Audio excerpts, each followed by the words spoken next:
This is Joe Warren for Prorider's Web TV. I'm going to show you how to maximize your braking skills so you can use the best crash avoidance method available to motorcyclists. The brake and escape, or the emergency braking exercise, is a crucial training skill that is practiced religiously by motor cops all across the country.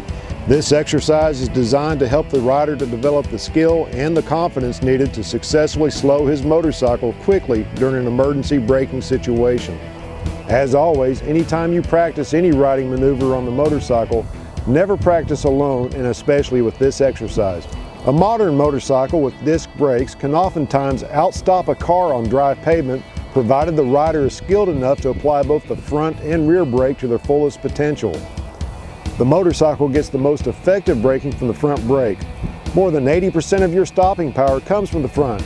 Too many times I've worked crashes that would have never happened if the rider knew how to properly stop a motorcycle in a panic situation.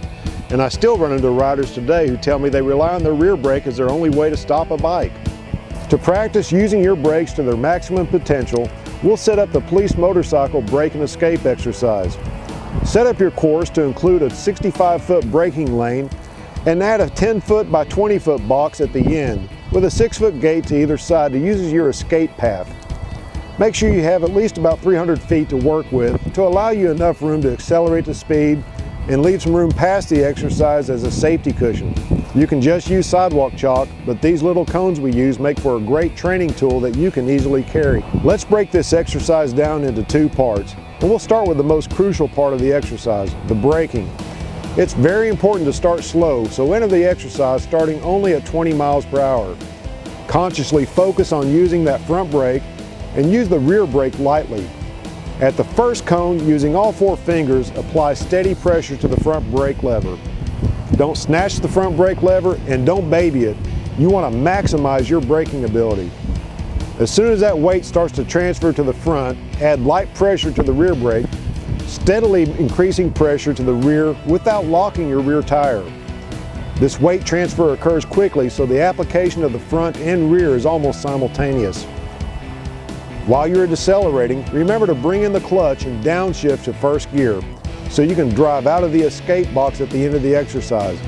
In the real world, if you had to brake suddenly, you want to have downshifted to first gear so you can motor out of the danger zone that you were trying to avoid in the first place. The second portion of this exercise is the escape box. Come into the exercise, brake properly, and while braking, downshift, and then enter the escape box. Using the load or the friction zone, maneuver out of the box at the end and repeat, occasionally going to the opposite side.